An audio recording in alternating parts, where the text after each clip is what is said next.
Salutări, bine ne-am regăsit la o nouă ediție ProVerde. Eu sunt Ciprian Stănescu, președinte al Social Innovation Solutions și vă invit în fiecare vineri pe știrile ProTV.ro și pe Voio într-o călătorie de descoperire a oamenilor care fac România mai verde și a modului cum putem să contribuim cu toții la un viitor mai sustenabil. Astăzi discutăm la ProVerde despre una dintre industriile cele mai vizibile din România, și anume industria concertelor sau a festivalurilor de muzică. Am avut foarte multe nume mari de formații și de cântăreți care au venit în România în ultimii ani și v-ați putea întreba ce treabă are asta cu ProVerde. Ei bine, astăzi discutăm despre probabil concertul sau concertele anului în România, și anume concertele Coldplay. Ce treabă are concertul Coldplay cu mediul? Discutăm astăzi cu Roxana Cojocaru, Sustainability Manager sau managerul de sustenabilitate al concertelor Coldplay în România. Bună, Roxana, bine ai venit la ProVerde. Bună, Ciprian, mulțumesc pentru invitație. Ce legătură are Coldplay cu sustenabilitatea și cum au pornit oamenii de acolo să se uite mai atent la toată povestea asta foarte mare numită sustenabilitate? Avem impresia că sustenabilitatea are legătură doar cu anumite domenii, când de fapt ea are legătură cu toate.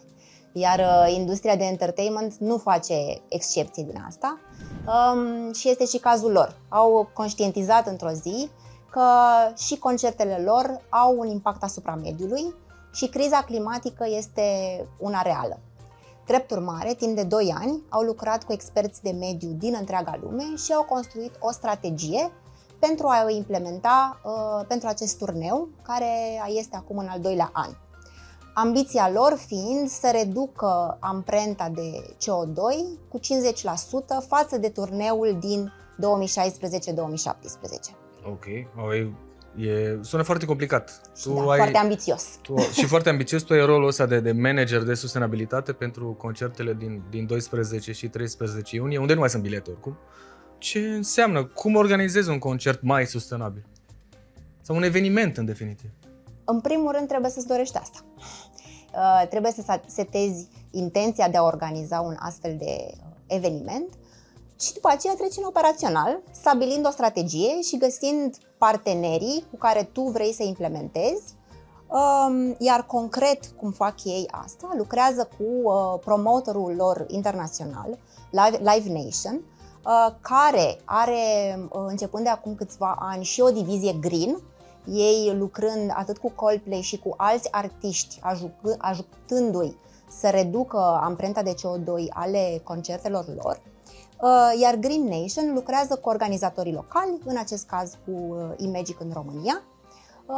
Iar modalitatea prin care fac asta foarte operațional este că, așa cum există un rider tehnic în limbajul de specialitate, însemnând o listă cu toate necesitățile tehnice ca acel concert să se întâmple, ei au venit cu o noutate de rider de sustenabilitate și rider de inclusivitate.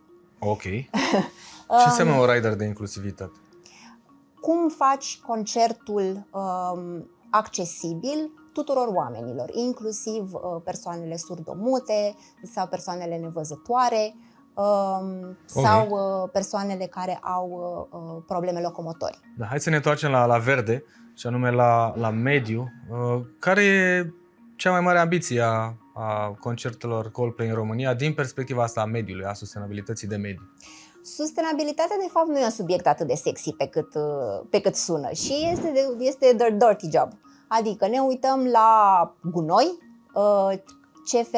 cum colectăm selectiv, câte deșeuri generăm, ce se întâmplă cu gunoiul după aceea. Iar ambiția noastră este ca aproape 0% din gunoi să ajungă către groapa de gunoi. Vor exista suficient de multe coșuri pentru a colecta selectiv, iar aici este nevoie și, bineînțeles, de implicarea tuturor participanților pentru a avea grijă unde să pună hârtia sau alte... Deci ce zici tu e că Coldplay sau concertul ăsta poate să devină un vehicul educațional pentru participanți dintr-o perspectivă de mediu? Da, asta fiind chiar una dintre ambițiile pe care ei le-au setat încă de la început. Au zis cum pot folosi platforma pe care ei o au, astfel încât să și educe publicul despre asta. Drept urmare, o să și găsiți diferite informații despre sustenabilitate în timpul concertului, asta dacă veniți. Ducându-mă un pic înapoi, 1. Gunoiul, ce se întâmplă, cum îl colectăm, ce se întâmplă cu el după. Pot fi inclusiv subiecte legate de materialul sacilor de gunoi. Ok. 2. Apa. Apa este unul dintre cele mai importante subiecte din cadrul unui eveniment.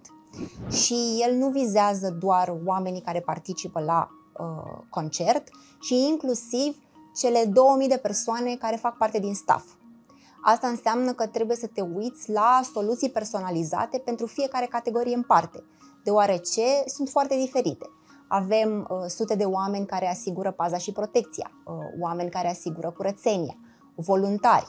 Care sunt soluțiile pe care pentru fiecare categorie în parte tu le vizezi? Cum faceți? Că sunt zeci de mii de oameni acolo. Ambiția este să nu avem plastic de unică folosință în cadrul acestui concert. Iar soluțiile identificate sunt pentru apă. 1. Există apă pe care participanții o pot bea gratuit. Asta înseamnă că vom permite accesul cu sticle reutilizabile, doar de plastic, nu de unică folosință de plastic, ci reutilizabile, nu din sticlă, din ciop sau din metal, pentru că există un risc de securitate. Asta 1. Oamenii pot și cumpăra din zona barurilor apă sau alte bere, băuturi carbogazoase sau nu, care vor fi turnate în pahare reutilizabile. Pare că e foarte greu să construiești ceva de genul ăsta. Pare că sustenabilitatea e grea. E greu de implementat. E corect? N-aș vrea să zic că nu e greu, da, este greu, dar există soluții și este un efort de echipă. Chiar dacă eu sunt persoana care poartă această titulatură, ea implică absolut fiecare persoană din echipă, de la logistică, producție, relație cu parteneri, comunicare. De la ședințele de sustenabilitate nu există nimeni care să lipsească. Asta ar trebui să fie o practică prezentă și în companiile din toată lumea. Da, exact. Simți că se întâmplă asta? Știu că nu ăsta e subiectul, dar... Nu, cu siguranță momentan nu se întâmplă, pentru că oamenii nu conștientizează cu adevărat ce înseamnă sustenabilitatea. Este asociată doar cu a face o faptă bună sau doar a planta câțiva copaci, când de fapt poezia e în Excel. Poezia e în Excel, da, să ținem minte asta. Un concert de genul ăsta, mare, sau 2 concerte, consumă multă energie. Noi la ProVerde suntem o emisiune și multe din emisiunile, știrile ProTV și ProTV sunt sustenabile. Dar e o dimensiune enormă de tehnică aici, de sunet, lumini, curent. Ce se întâmplă aici? Cum faceți? Publicul va avea posibilitatea să găsească o podea kinetică pe care vor dansa și vor produce energie sau câteva biciclete care la fel vor produce energie și acum suntem în căutare și de surse alternative de combustibil, mai precis de ulei vegetal hidrotratat, nefiind foarte ușor de găsit în România. De asemenea, Coldplay a construit și niște baterii pe care ei le folosesc în turneu. Dar, apropo de întrebarea ta, un lucru la care ei se uită sunt și sursele de energie pe care locațiile în care se desfășoară concertele le folosesc. Și asta mă duce cu gândul la faptul că absolut toată lumea trebuie să fie implicată, de la autoritățile publice, la felul în care sunt construite clădirile, la felul în care ar trebui să consulte organizatorii de concerte în momentul în care construiesc facilități care pot fi folosite pentru mai multe scopuri. Okay. Deci, partea de educație, că m-aș întoarce un pic la ea, mi se pare că deschide o nouă fereastră prin care entertainerii, că sunt actori, că sunt muzicieni și așa mai departe, pot să aibă un rol în educația de sustenabilitate și educația de mediu. Care ar fi mesajul pe care simți că cei de la Coldplay vor să-l transmită și în România, definitiv? Prima etapă este cea de conștientizare. Ei au construit împreună cu un partener o aplicație pe care participanții la concert pot să o folosească, iar acolo, adăugând distanța de unde vii și locația concertului, poți să vezi care este amprenta de CO2 a călătoriei tale. Asta înseamnă că e important, în primul rând, să ne gândim la faptul că acțiunile noastre au un impact asupra mediului. Și asta mi se pare că reușesc ei să facă foarte bine, într-un mod extrem de prietenos și cu o poziționare corectă. Nu au zis niciodată că au soluțiile perfecte sau ce fac ei este adevărul absolut, ci spun, așa cum este sustenabilitatea, o muncă în desfășurare. Și mai mult decât atât, chiar acum lucrează la un studiu ale cărui concluzii vor fi lansate în luna iulie, care este impactul industriei de entertainment asupra mediului și schimbărilor climatice. Fac asta împreună cu MIT și alte două companii, iar toate soluțiile vor fi folosite open source. Deci un fel de pionieri ai industriei. Mai sunt și alte festivaluri și formații care au inițiative în această direcție, doar că ei sunt primii care au lansat până acum un raport de sustenabilitate. Și inclusiv în luna februarie au lansat un update spunând că sunt la 47% din reducerea amprentei CO2 față de 50%, așa cum Deci o ei să și-au depășească propus. Cel mai probabil. Toate soluțiile acestea vizează întreaga perioadă, nu doar cele 2 zile, însemnând aproape 10 zile în care și montăm și demontăm. Și există anumite categorii pe care le-am primit de la ei pentru că au nevoie de consistență în felul în care măsoară amprenta pentru toate concertele lor, însemnând toate kilogramele de gunoi, tipurile de energie folosite, apă, dacă folosim plastic, ceea ce reușim să nu facem, dacă avem opțiuni vegane și vegetariene pentru mâncare, fiecare furnizor de mâncare care va fi prezent acolo a primit un ghid pe care trebuie să-l implementeze, însemnând că nu pot folosi ambalaje de unică folosință, cum sunt împachetate ketchup-ul sau muștarul, tipurile de tacâmuri pe care le folosesc fiind doar compostabile și așa mai departe. Ok.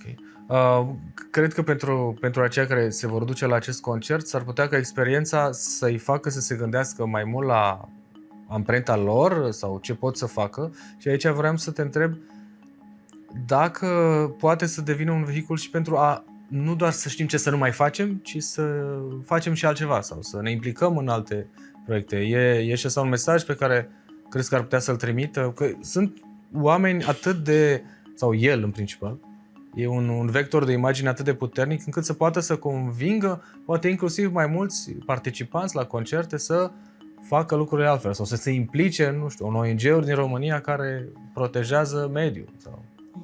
Da, chiar ei susțin o serie de ONG-uri prin acțiunile lor, Oceans Cleanup sau Client Earth pe care chiar poți să-i vezi la Climate Change Summit în octombrie anul acesta, și cu siguranță este o variantă comercială și necesară și accesibilă pentru a înțelege că e important ca fiecare dintre noi să facem ceva și că nu există un alt drum. Mulțumim mult, Roxana. A fost cu noi Roxana Cojucaru, manager de sustenabilitate al concertelor Coldplay din România din luna iunie. Cumva o privire din afara bulei în care ne uităm adesea atunci când vorbim de mediu, industria de divertisment, de spectacole, care are la rândul ei un impact semnificativ asupra mediului și cum pot, de fapt, toate industriile să fie parte nu doar a problemei, dar mai ales a soluțiilor de mediu și pentru un viitor mai verde în România. Să vedem ce s-a mai întâmplat în România și în lume atunci când vine vorba de sustenabilitate și soluții la schimbările climatice.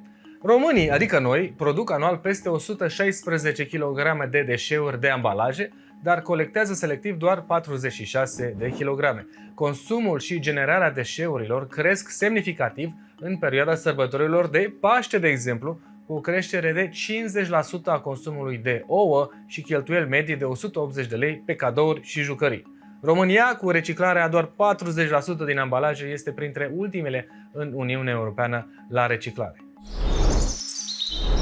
Nu putem avea soluții pentru schimbările climatice fără încrederea cetățenilor că putem face asta.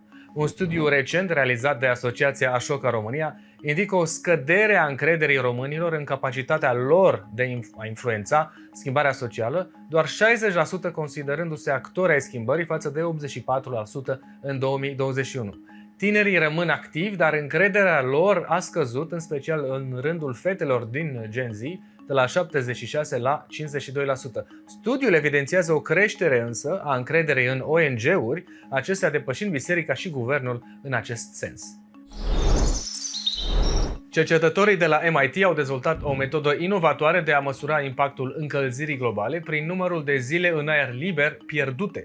Studiul prevede o reducere semnificativă a acestor zile în regiuni tropicale și o divizare nord-sud în Europa, cu Balcanii sever afectați. România va pierde aproximativ 12 zile de vreme confortabilă anual până în anul 2100. Un studiu recent al rețelei World Weather Attribution a legat un val de căldură sever care a lovit Sahelul în aprilie de schimbările climatice antropogene cauzate de om.